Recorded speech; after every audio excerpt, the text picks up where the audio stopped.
My sister stole my fiance for his potential years later. She lost everything she took.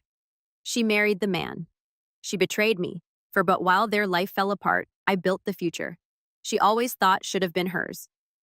My mother liked to say that my life finally made sense once I got engaged. And honestly, for a while, I let myself soak that in, like it was some kind of proof that I hadn't completely messed everything up. I was 31. I had a decent job as a marketing manager for a mid-sized company in a coastal city on the east side of the country. I had my own apartment that I could barely afford, but still loved. And I had a fiancé who looked good in pictures and said all the right things in front of my parents. On paper, it really did look like I had checked all the adult boxes in the right order. And my mother clung to that like it was her personal achievement. I met him at a charity event, one of those slightly pretentious local galas where people drink sparkling water in thin glasses and pretend they are changing the world by posing for photos. A friend from college had invited me saying there would be good networking and decent food, and I believed her because I was tired of microwaving frozen dinners and scrolling through a social media app in my sweatpants. He was a consultant, the kind of person who says strategy every 3 sentences and somehow makes it sound impressive instead of empty. He smiled at me like he was genuinely listening when I talked about campaigns and client expectations, which in hindsight should not have felt as special as it did. But there I was anyway, hooked on basic emotional competence in a suit. We started seeing each other after that night slowly at first, then in this steady rhythm that made my mother sigh in relief every time she heard his name. Weekends away in little rented cabins, dinners in quiet restaurants where they folded the cloth napkins like origami, walks by the water when the weather behaved.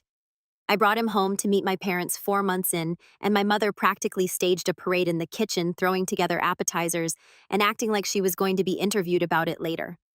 My father shook his hand and nodded in that approving way that means, "You look like someone who will not embarrass me at dinner." My sister showed up late that night because of course she did. She was 2 years younger than me and had this lifelong talent for spinning everything into a competition that I never remember signing up for.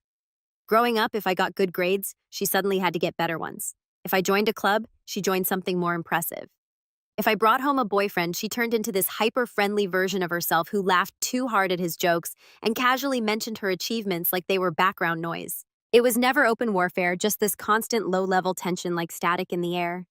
When she walked into the living room and saw my fiancé sitting on the couch next to me, she turned on that bright performative smile she uses when she wants to be unforgettable.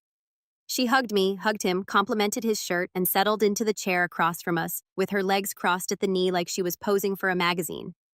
She touched his arm when she laughed at something he said the way she always did with men she wanted to charm. And I remember telling myself it was just her usual behavior, that I was not going to start this new phase of my life by falling into old paranoia. I decided to trust both of them, because what else was I supposed to do 16 months after that charity event he proposed? He rented a private room in a restaurant with a view of the water, the kind of place my parents would probably talk about for the next 10 years, and he went all in. There was the ring bigger than I ever thought I would wear, the speech about building a future together, and the little applause from the staff who had clearly been warned in advance. My mother cried when I called her. My father said he was proud of me like I had completed some degree. My mother immediately went into planning mode, pulling out notebooks that I swear she had been hiding for this exact moment, talking about flowers and colors and guest lists like she had been rehearsing for years. And then there was the question of the maid of honor. It sounds stupid now, but I honestly thought asking my sister would be some kind of olive branch. We had never been close in the way people imagine sisters to be. We were not the borrow each other's clothes and cry over boys together type. We were more share a hallway, tolerate each other, and avoid starting fights at family gatherings type. Still, I thought we had grown past the worst of it. We were adults, we had jobs, we had bills. Surely life had knocked some of that teen rivalry out of us. So I asked her. I stood in my parents' kitchen with a little box that had a cheap bracelet and a card that said something cheesy about standing by my side. And I watched her open it. She looked at the bracelet, then at me, and for a second, there was this flicker of something in her eyes that I could not read, like a flash of irritation, before she forced it away and replaced it with a surprised smile. She said yes, obviously. My mother clapped. My father said it was good that we were showing unity. I told myself that this time would be different, that we were grown women now and not kids fighting over who got the front seat in the car. 3 months before the wedding, the cracks started to show. My fiancé suddenly became busier than he had ever been in his entire consulting career. Apparently, there were last-minute meetings with important clients, late nights at the office. Weekends he suddenly could not spend with me because he had to catch up on reports. At first, I didn't question it, because work can get crazy, and I was also drowning in planning details in my own job. Then the pattern started to feel too convenient. Every time we had a date night planned, something came up.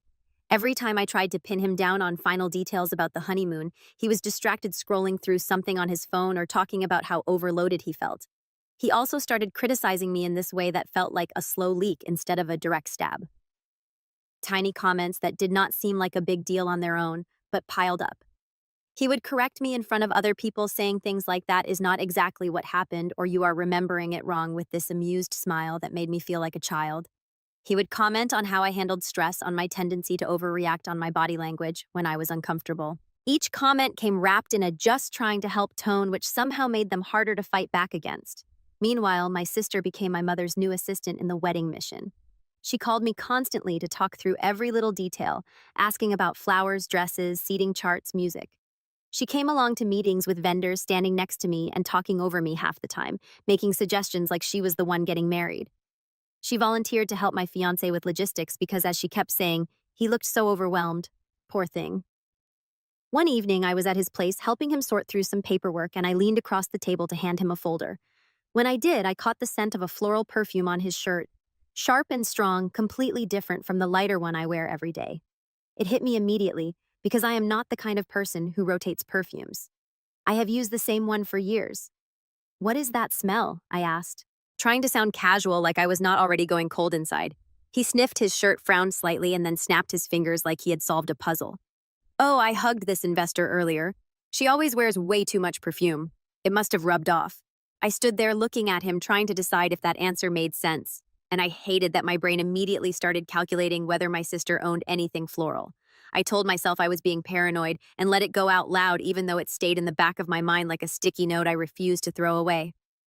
A week later, I was in his car moving my bag from the back seat to the front when my hand brushed against something small and metallic near the console. I picked it up and my stomach dropped.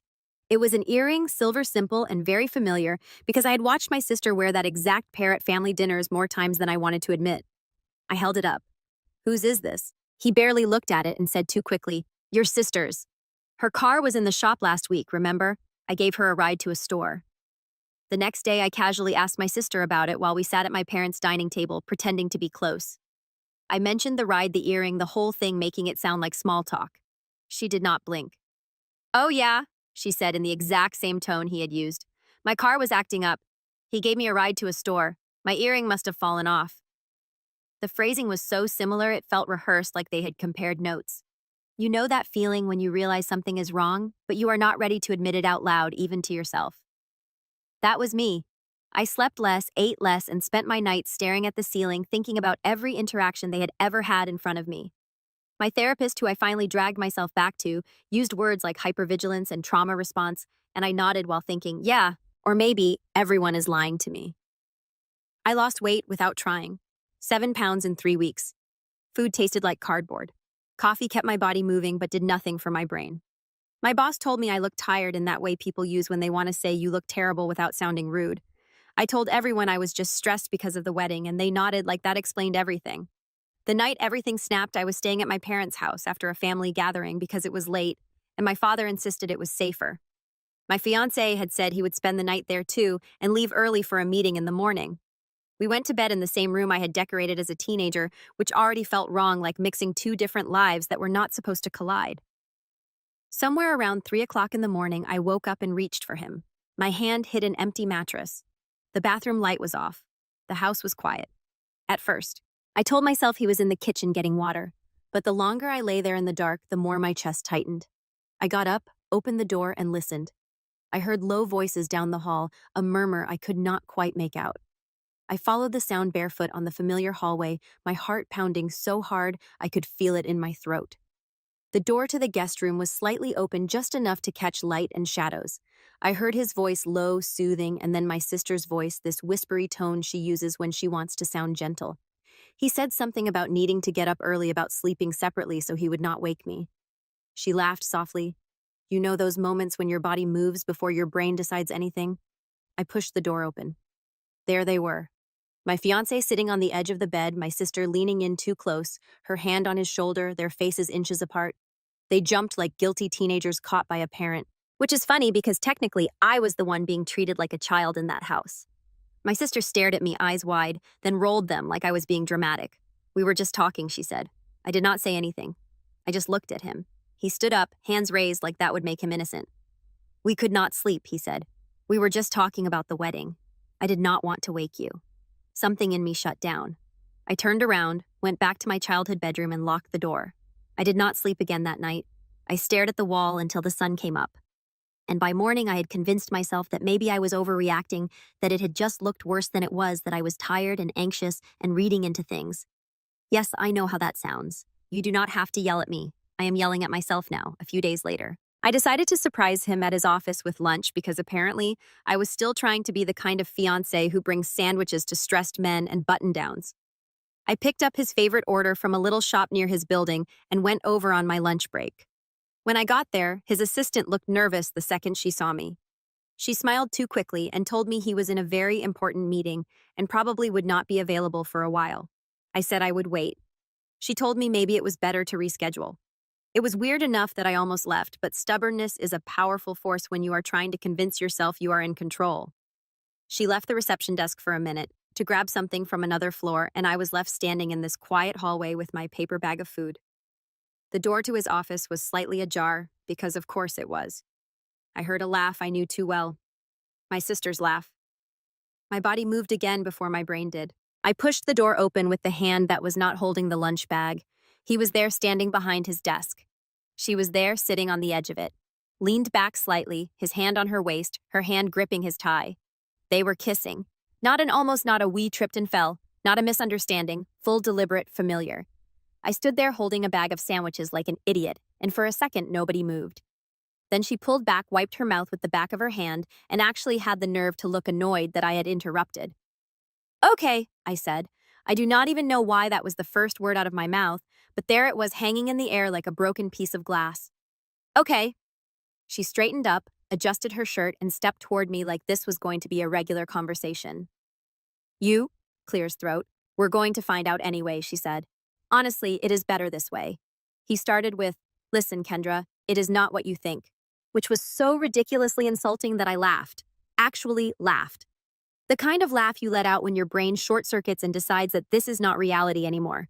Not what I think, I repeated. You are kissing my sister in your office during work hours while I am on my lunch break bringing you food. How exactly am I supposed to interpret that? My sister stepped in like she was proud to take center stage. We have been seeing each other for a while, she said. Since before the engagement party, feelings just changed. 5 months, he said, like he could not stop himself from providing a detail that no one had asked for. It has been 5 months. 5 months. That meant while I was trying on dresses, while my mother was picking out centerpieces, while I was pretending that the floral perfume and the earring were coincidences, while my therapist was telling me to trust my gut, I felt the floor under my feet, the weight of the bag in my hand, the pressure in my chest. I felt my face burning, my throat closing, tears already gathering, even though I did not want to cry in front of them. I am leaving, I said.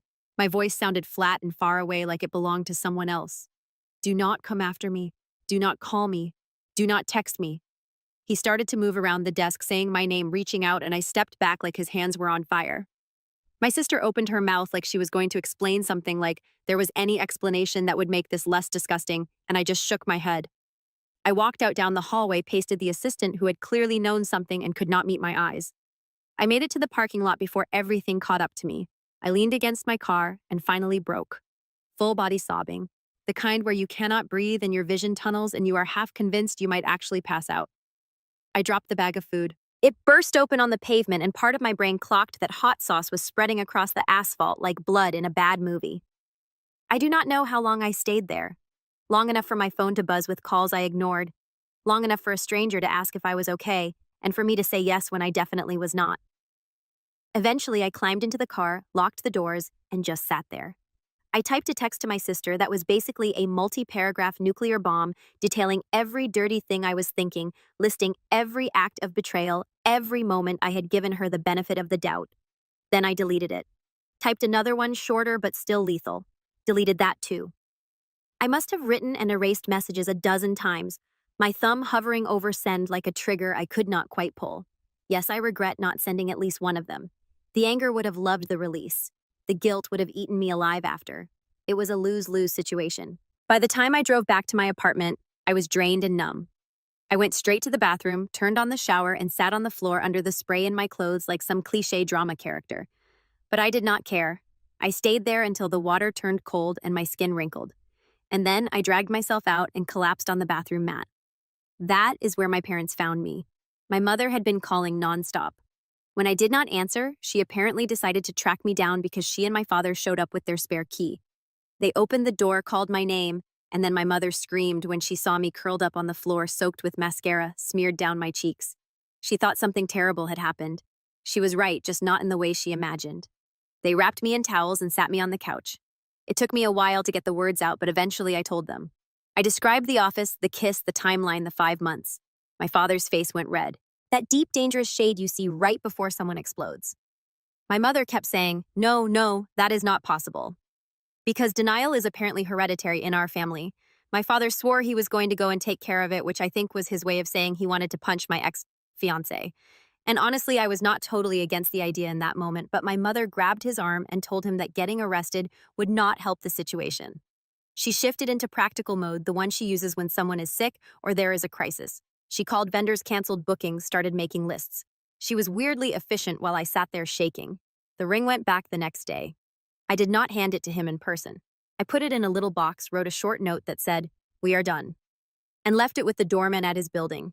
He called me 7 times that day.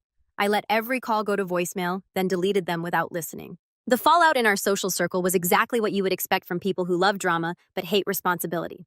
Some friends reached out to support me, saying they had always thought something was off, that they were on my side. Others stayed neutral, which is just cowardice with better branding. One woman who I had considered close sent me a message that said, "I really do not want to get involved." Like this was a neighborhood dispute about a parking spot and not my entire life imploding. The worst part was finding out how many people had noticed things between my sister and my ex and decided not to tell me. "They always flirted," one acquaintance said later. "We figured it was harmless." Another mentioned how they seemed really comfortable together at gatherings. Apparently, the world watched the slow-motion car crash and thought, this is none of my business. One of the vendors called my mother and casually mentioned that my sister had already been in touch to adjust some details, talking about reusing the arrangements and keeping the theme. My mother told me that like she was giving a weather report and I had to leave the room before I threw something at the wall. The idea that my sister was sliding into the wedding plan I had made, like swapping names on a form, made me feel physically sick. We had one family dinner where my mother insisted we should all talk things through.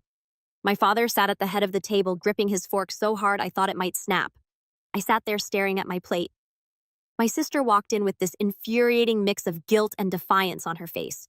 Halfway through the meal, she slammed her fork down and said, "For once I get something before you do, and suddenly I am the villain. You have always had everything, and I was just supposed to clap from the sidelines." I looked at her, genuinely stunned. "You getting something before me is sleeping with my fiancé," I said. "That is the hill you want to die on, that you finally won." My mother started crying. My father yelled. My sister stormed out. I sat there thinking, this is what my family thinks love looks like. The months after that were ugly in a dull, repetitive way. I kept up with therapy because falling apart in front of a stranger who is paid to listen is better than falling apart at my desk. I cried in the shower almost every day. I stalked their profiles on a social media app, checking for pictures of them together, reading comments from people congratulating them like they were some fairy tale couple instead of 2 people who had stepped on me like I was a stepping stone. I watched as they quietly made things official.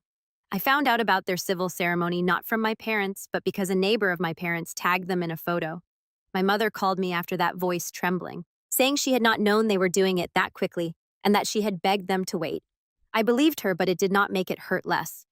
Work stopped being a place where I could at least pretend to be functional. My performance tanked. I had a full breakdown in the bathroom 10 minutes before a big pitch and still tried to do the presentation with red eyes and a shaky voice. The client chose another agency. My boss pulled me into a conference room later and asked if I needed a leave of absence. One night, after drinking an entire bottle of wine alone in my living room, I stared at the ceiling and realized that if I stayed in that city, I was going to slowly dissolve. Everything reminded me of them. The restaurant where he had proposed, the street where my sister and I had taken pictures pretending we were close, the office building where I had walked in with sandwiches and walked out with my heart in pieces. Around that time, an opening came up in our company's branch in the middle of the country.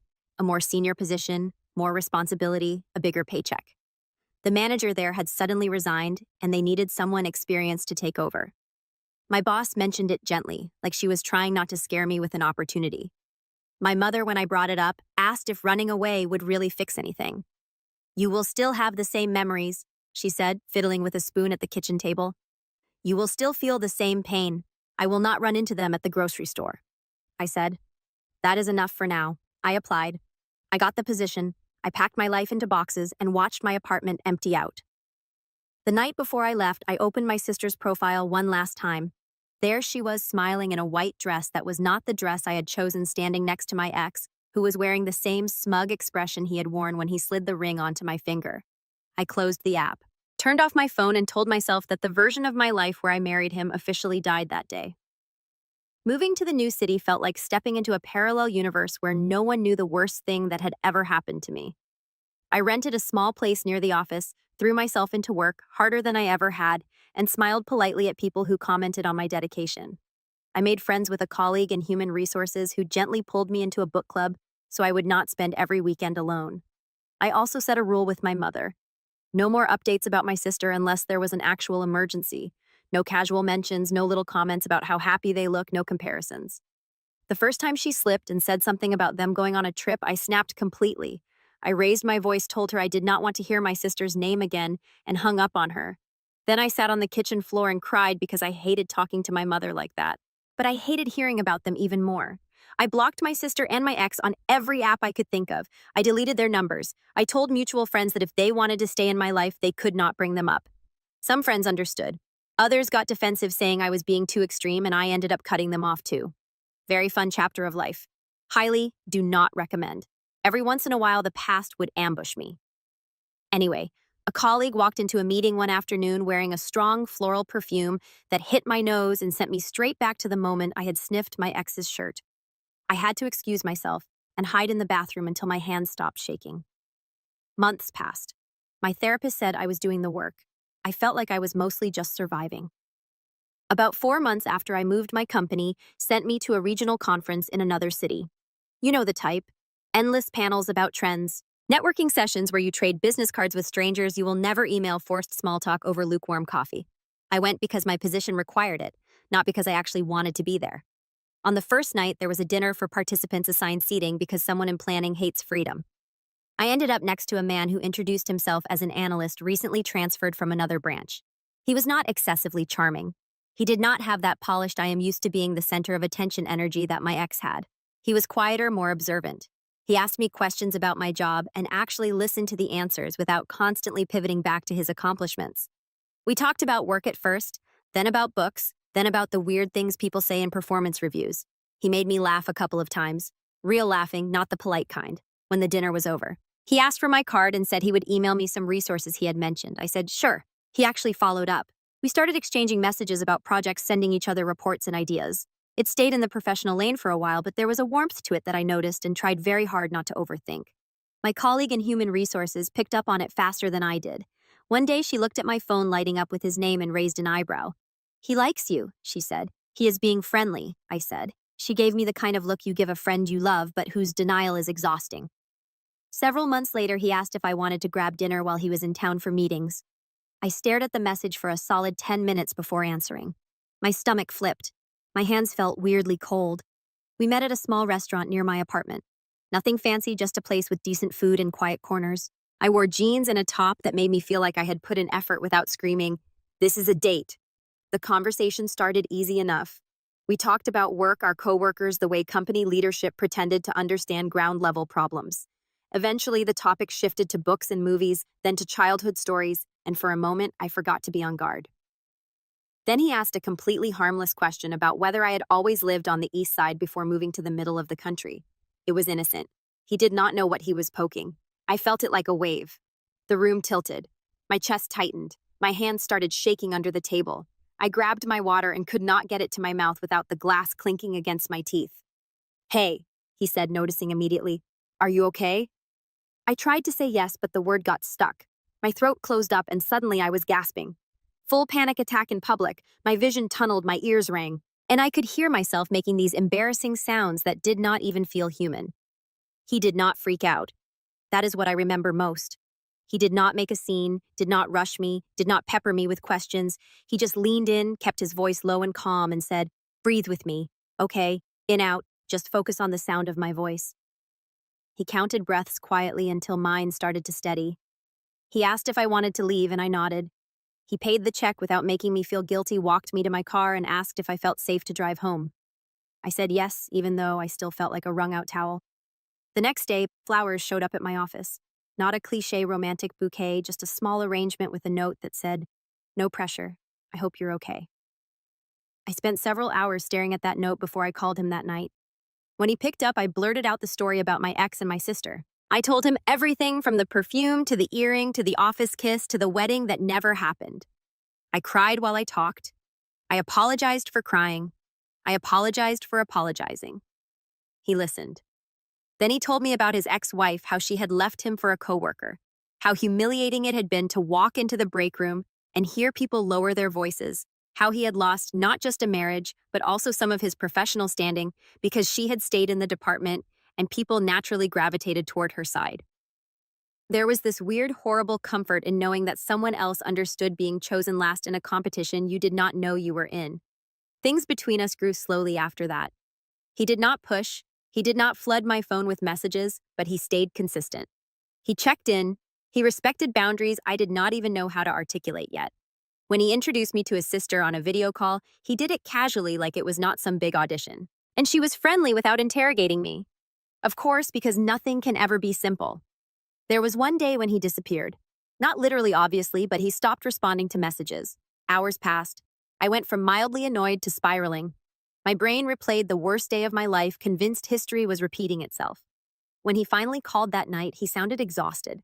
His mother had been rushed to the hospital in another city, and he had gotten on the first flight out. His phone had died, and he had not thought to borrow a charger in the chaos. I told him that disappearing without a word, even for a good reason, hit a nerve for me, that it made me feel like the ground had been yanked out from under me again. I expected him to tell me I was being dramatic. Instead, he apologized sincerely. He did not get defensive. He said he understood and that he would do better about communicating in emergencies. We kept going. A year after I moved, I got promoted to director. A real one, not just in my email signature. It was the kind of thing younger me would have screamed about on the phone to my mother, but older me just took a deep breath and sat with the complicated mix of pride and grief. My circle slowly expanded. I met people through community events, through my colleague in human resources, through my partner. We built a life that did not revolve around my past. My parents came to visit once. My mother walked through my small, neat place and tried not to comment on how far it was from the ocean. She asked about my partner. She liked him. My father seemed relieved that he was calm and grounded, not flashy. But my sister's shadow still hung over any conversation about family. My mother slipped sometimes talking about how your sister and her husband bought a big house or how they went on this beautiful trip, and each time I cut her off. I did not want the updates. She eventually learned. Then came the weekend trip that changed everything again. My partner suggested we get away for a couple of days to a small town known for its vineyards and quiet streets. We drove out, stayed in a cozy inn, went to tastings, pretended we knew anything about notes and finishes. On the second night, we were sitting under string lights in a garden, and he looked more nervous than I had ever seen him. He pulled out a ring. I felt every muscle in my body tense. For a split second, I was back in that private room with a view of the water and a man who had promised me forever with one hand while texting my sister with the other. Then I breathed, looked at the man in front of me. He was not my ex. He was the one who had held my hand through panic attacks, who had listened to my ugly stories, who had apologized when he messed up instead of turning it around on me. He asked if I wanted to marry him, and for the first time the word yes felt like something I was choosing, not something I was performing. We had a small wedding, 30 people. Our co-workers who had become real friends, his sister, my parents. No elaborate ballroom, no big performance, just vows we wrote ourselves and dinner afterward, where people actually talked to each other instead of posing for photos. My mother begged me to invite my sister as a gesture, and I eventually sent an invitation more to keep the peace than anything else. The response came in a short message saying she had a scheduling conflict but wished us well. I think I actually preferred that. I did not want her anywhere near that day. We bought a modest house together. Nothing giant or dramatic, just a place with enough room for an office and a guest room. We painted walls ourselves. We argued about where to put furniture and laughed about it later. We found a routine that felt boring in the best possible way. Months into the marriage, during a dinner with some colleagues of his, Someone mentioned an old account that had been the subject of a brutal competition in the industry years ago. They joked about how my partner had stolen it right out from under another guy, and my partner laughed a little awkwardly and moved the conversation along.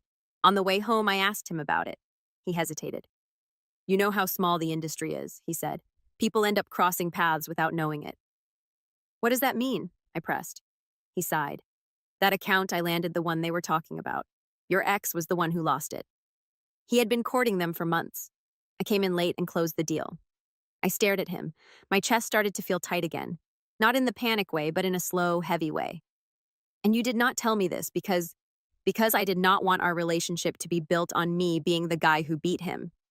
He said, I wanted you to choose me for me, not because I accidentally look like karma. Part of me understood. Another part of me felt blindsided, like there was this whole layer of the story I had not been told. We fought about it, not a screaming match, but a real argument with raised voices and hurt feelings. I told him that hiding it made me feel like there were other things he was not telling me. He told me he was trying to protect us from turning into a revenge fantasy. We ended up seeing a counselor for a few sessions. It was humbling, sitting in a room explaining to a stranger why we were upset about a deal that had happened before we even met, but it helped. We agreed on transparency going forward, even when something seemed like a minor detail. Around the same time, we started trying to have a baby. It turned out to be more complicated than we expected. Months went by with negative tests. Every single one felt like a little failure, like my body was keeping score, and I was losing. I had painful periods for years and always brushed them off as just how it is. A specialist finally told me I had mild endometriosis. Treatable, but not simple. While we were processing all of that, my mother called one night, sounding subdued in a way that scared me more than if she had been hysterical. She said she had been dealing with indigestion, back pain, and weight loss for months, but had not wanted to worry anyone. She finally went to the doctor. The test came back. It was pancreatic cancer, advanced, already spread. I flew back to my hometown with my partner as soon as we could. Walking into my parents' house felt like stepping into a time machine. The furniture was the same, the pictures on the wall the same, but my mother looked smaller, like someone had turned down her brightness. We met with doctors, talked about options, and heard the same thing over and over. They could try to slow it down, make her comfortable, but there would be no miracle cure. My mother tried to stay upbeat. She made jokes about finally losing weight in a way diet ads would never approve of. At night, when everyone else was asleep, I heard her sobbing quietly in her bedroom. I took a leave from work and moved back in for a while. My partner commuted back and forth as much as he could. I cooked bland soups and rearranged pillows and listened to my mother tell the same stories 3 times because the medication made her foggy. In one of the quieter moments, she reached for my hand and squeezed it with surprising strength. I made mistakes with you girls, she said. I thought I was doing the right thing, but I let things slide that I should not have. I should have protected you better from each other. I swallowed hard. You cannot fix everything now, I said. I know, she whispered. But I need to know that when I am gone, you will at least try not to hate each other. I knew what she was asking. I also knew I could not promise what she wanted, so I gave her a softer version. I will try not to let the hatred win, I said. It was the most honest thing I could offer. She died 3 days later, early in the morning with me. My father, my partner, and yes, my brother-in-law at her bedside. The room was too quiet when she took her last breath. My father made a sound I had never heard from him before. Something between a cry and a roar. I felt like someone had cut the last rope tying me to any version of my old family that could be fixed. I was the one who texted my sister. It felt insane that this was how we were communicating such a huge thing. But that is where we were. I kept it short. Mom is gone. We are at the house. She arrived faster than I thought she would with my ex in tow. They hugged my father. She hugged me, and for a second my body remembered what it felt like to lean on her as a kid. Then recoiled. We worked together to make arrangements because there was no other option. Someone had to pick out a casket. Someone had to talk to the man at the funeral home and answer questions about flowers and music. The day of the funeral, the sky decided to lean into the mood and give us a thin, cold rain. People packed into the chapel, neighbors who remembered us as kids, old friends of my parents, a few faces I barely recognized. I stayed near my father, making sure he did not tip over. My sister and my ex sat a few rows away at first, then drifted closer as people mingled before the service started. I felt eyes on us, heard whispers. The story had gotten around over the years clearly. People love a scandal. One of the women who had chosen my ex's side back then walked up to me like nothing had happened, hugging me and telling me how sorry she was, as if she had not sent that "I do not want to get involved" message and then gone to their wedding. I smiled tightly and said thanks because funerals are not the place for the confrontations I fantasize about. At one point, my sister tugged on my sleeve and asked if we could talk somewhere private. I did not want to. Every cell in my body resisted, but my father looked at me with red, exhausted eyes, and I knew he was desperate for his daughters not to start a screaming match in front of the casket. She pulled me into a side room, and of course my ex followed like a shadow hovering near the doorway with his arms crossed. She started with this fake soft voice. "You look tired," she said, as if we were at brunch and I had just mentioned a busy week. "Have you been taking care of yourself out there? I worry about you being all alone." I almost laughed. "I am not alone," I said. "I have a husband. I have a life." She glanced at my ring fiddled with her own. "I know. I just mean emotionally. It must be hard being so far." I could feel the old pattern trying to reassert itself. She elevates herself, diminishes me, and I either shrink or blow up. Before I could pick a lane, my phone buzzed in my pocket. It was my husband. I texted him back with shaking hands. "Please get here now. I need you."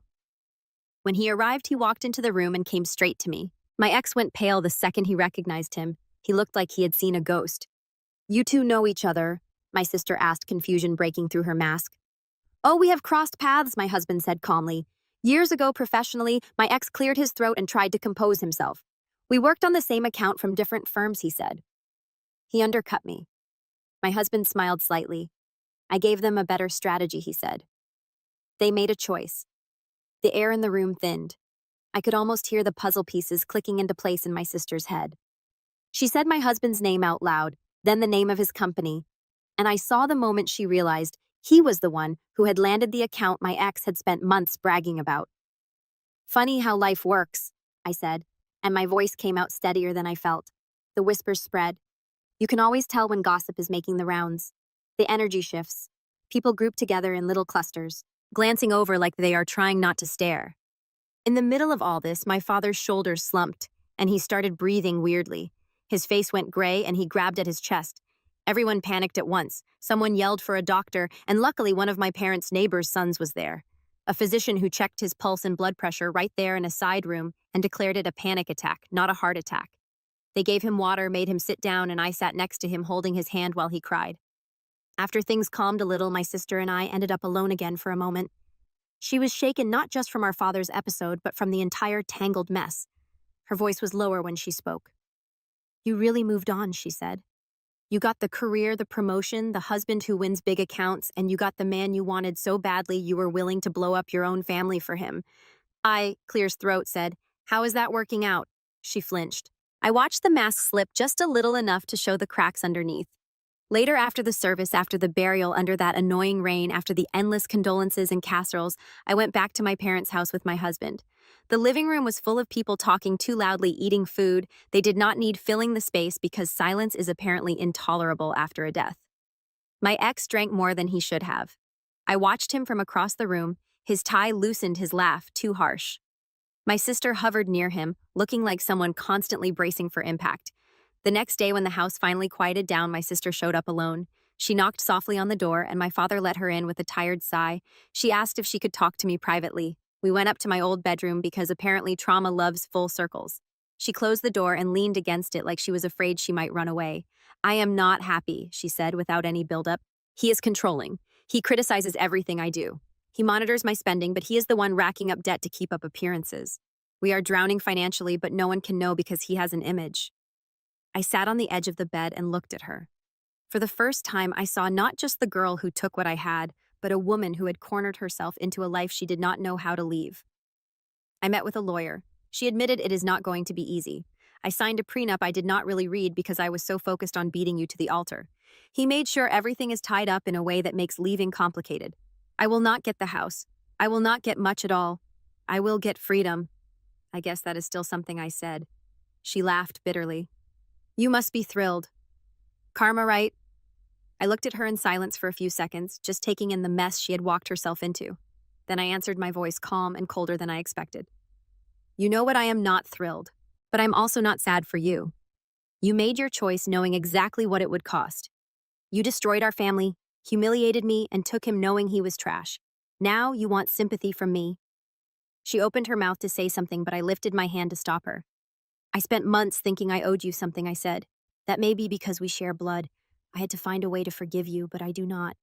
You do not get my forgiveness. You do not get my pity. You get what you earned, absolutely nothing from me. She started to cry quiet at first. Then, with those ragged little sobs she used to fake as a kid to get our parents' attention. I did not move. I just watched her completely done. I need to go help our father, I said, finally standing up.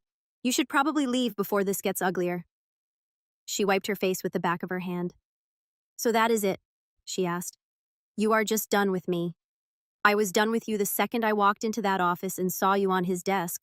And I said, I just did not admit it to myself until now. Mom wanted us to try not to hate each other. I tried, but trying does not mean I have to let you back into my life.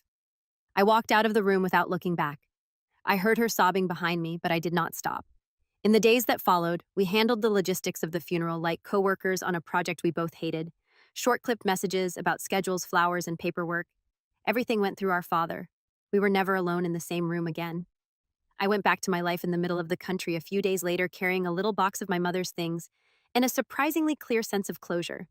Grief for her anger that would probably never fully burn out, something almost like pity for my sister. A few weeks after I returned, right around the time my husband and I were seriously considering starting medical procedures for fertility, I missed a period. I did not think much of it at first because stress had been playing ping pong with my cycle for months. Then I missed another. I took a test in the bathroom, staring at the little window like it was going to personally insult me. It came back positive.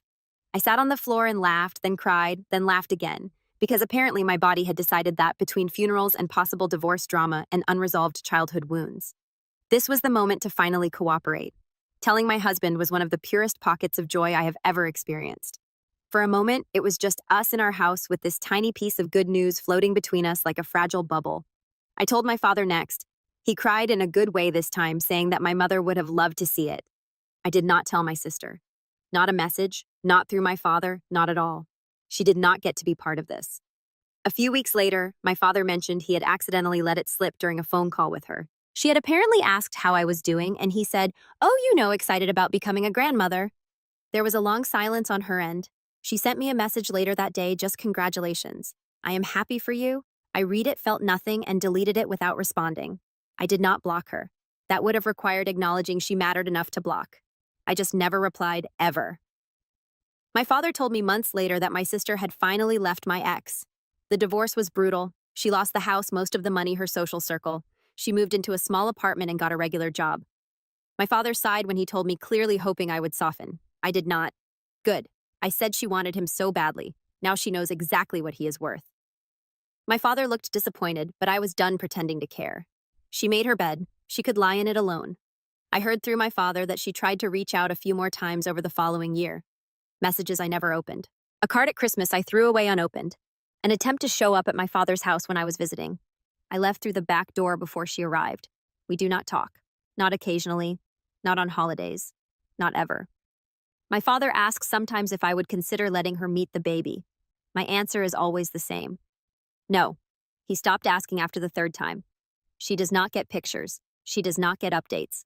She does not get to know if my child is a boy or a girl until my father accidentally mentions it months after the birth. She is not part of this story anymore. She does not get a redemption arc. I still flinch when I catch a whiff of sharp floral perfume in a crowded room, not because it makes me think of her, but because it reminds me of the version of myself who ignored her gut. That woman is gone. I do not ignore my instincts anymore. Trust does not regrow just because time passes. But here is what I do know. If my ex and my sister had not detonated my life when they did, I would probably have married him, moved into some house my parents approved of, had kids with a man who talked down to me and flirted with anyone who laughed at his jokes. I would have stayed in that coastal city, orbiting around my family's expectations, always trying to keep the peace while slowly disappearing. Instead, I moved. I broke. I rebuilt. I fell apart again. I picked up the pieces so many times that I lost track of which version of myself I was trying to assemble. And somehow through all that, I ended up in a life that actually feels like mine. A job I earned. A partner who shows up when my chest tightens instead of causing it. A baby who will grow up in a house where love is not a competition.